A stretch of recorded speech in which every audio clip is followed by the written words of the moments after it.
दर्पण news network मध्ये आपले स्वागत आहे। आपण पाहत आहात घडामोडींचं अचूक आणि वेगवान प्रतिबिंब, अर्थात जनमानसाचं प्रतिबिंब, महादर्पण न्यूज।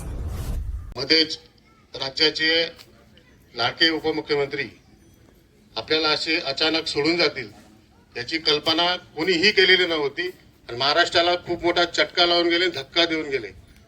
शेतकरी बांधवांचं नुकसान झालं, बहुजनांचं नुकसान झालं, बहुजनांचा नेता आज आपल्याला सोडून गेला।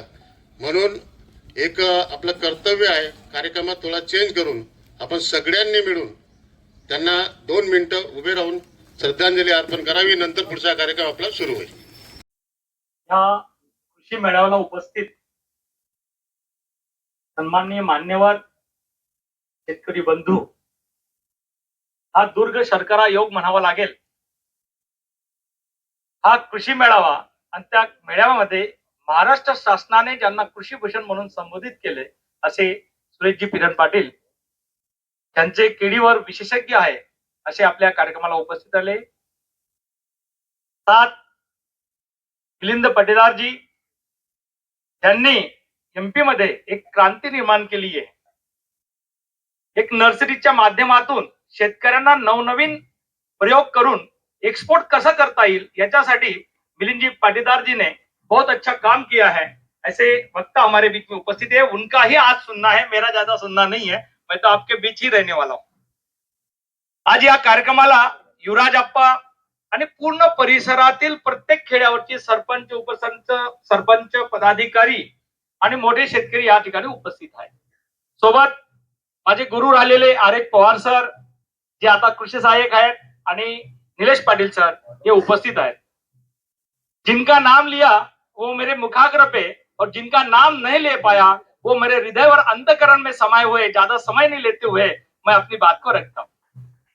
प्रफुल्ल दादा पण इथे उपस्थित आहेत, त्यांना तुम्ही सर्व ओळखतात, तर सर्वांचं नाव घेणं उचित होणार नाही, वेळेचं बंधन आहे। आपल्याला मिलिंद पाटीदारजींना ऐकायचं आहे, त्यामुळे मी डायरेक्टली माझ्या भाषणाला सुरुवात करतो। आपण मोठमोठ्या विशेषणाने शेतकरीला संबोधित करतो।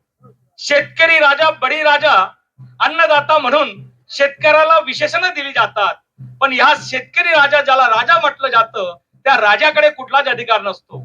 त्या राजाकडे राज्य नाही, त्या शेतकरी राजाकडे कुठला खजिना नाही, कुठलं सैन्य नाही, आणि आपल्या शेती मालाचा भाव ठरवण्याचा अधिकार देखील ज्या राजाकडे नसतो, तो हा शेतकरी राजा, तो अखेर बळी ठरला जातो। त्यामुळे त्याला बळी राजा सुद्धा म्हटलं जातं। हा शेतकरी राजाचा हा दयनीय परिस्थिती, भारत ज्या देशाला आपण कृषी प्रधान देश म्हणून संबोधतो, त्या देशामध्ये शेतकऱ्याची ही दयनीय परिस्थिती झालेली आहे। 3 वर्ष ICR ला होतो, इतकं काम केलं। आज तो विषय थोडासा सांगणार आहे, कारण की जेव्हा सांगत नाही तोपर्यंत लोकांना पटत नाही आणि कळत नाही। ज्यावेळेस ICR ला निवड झाली, दादा आले होते देखूच्या कार्यक्रमाला, तेव्हा मी नवीन होतो। ICR ला जाऊन काय करायचं ते मला कळत नव्हतं, तेव्हा मी सुरुवात केली, पण मी काय कामं करून ठेवलेली आहेत मी आज जरूर इथं सांगणार आहे। त्या शेतकरी राजाची, अन्नदात्याची आणि बळीराजाची जेव्हा गोष्ट आपण सांगतो, मी म्हणतो तर शेतकरी राजाला नवीन एक आणखी विशेषण मी द्यायला इथं उपस्थित आहे। ते विशेषण म्हणजे साक्षात त्रिदेव, ब्रह्मा, विष्णू आणि महेश यांचा साक्षात अवतार जर कोणी असेल तर हा माझा शेतकरी राजा आहे। जसं सृष्टीची सुरुवात होते, तो ब्रह्माजी सृष्टी बीजचं अवतरण करतात, विष्णूजी त्या सृष्टीचं पालन पोषण संगोपन करतात, आणि जेव्हा कल्प पूर्ण होतं तेव्हा शिवजी त्या सृष्टीचा संहार करतात।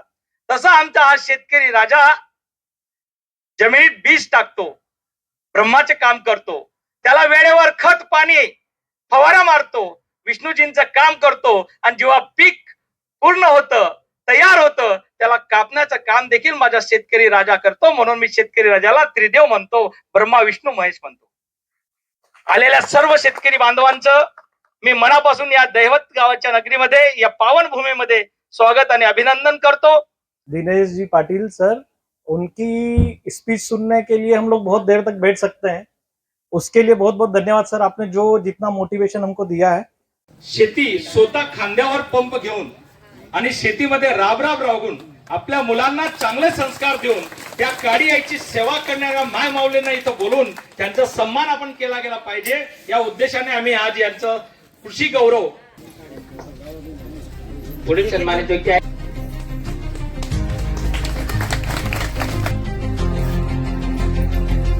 यांचा सन्मान आदरणीय युवराजजी पाटील. पुढील महिला प्रतिभा बेज.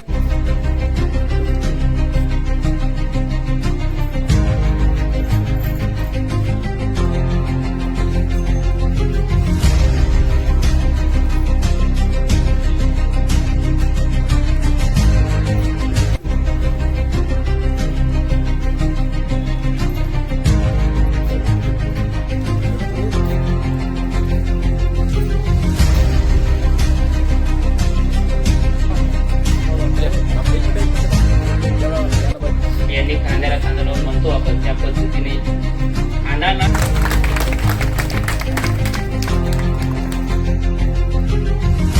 दैवाची भूमी ही जशी राजकीय भूमी आहे तसंच या भूमीला संतांचाही वारसा आहे.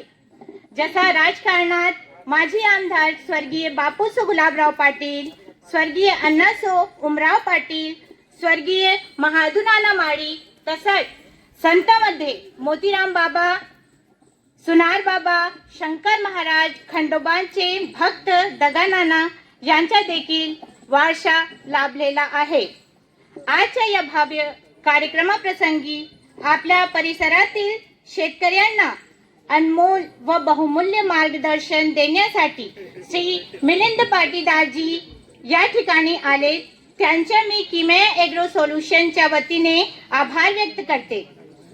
आजच्या कार्यक्रमाचे अध्यक्ष श्री सुरेश पीरन पाटीलजी, महाराष्ट्र कृषी भूषण व केळी विशेषज्ञ यांनी देखील बहुमूल्य वेळ दिला, त्याबद्दल त्यांचे आभार.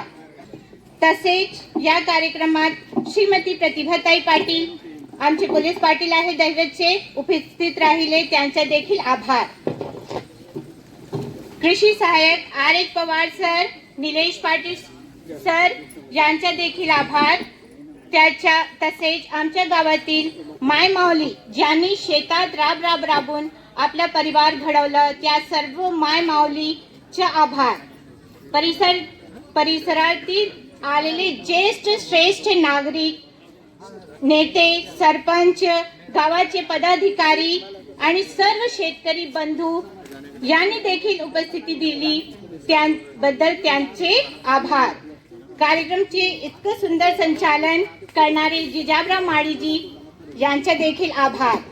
आणि हा कार्यक्रमात व्यवस्थित पार पडावा यासाठी 7-8 दिवसापासून जे परिश्रम घेत आहेत असे सर्वांचे आभार.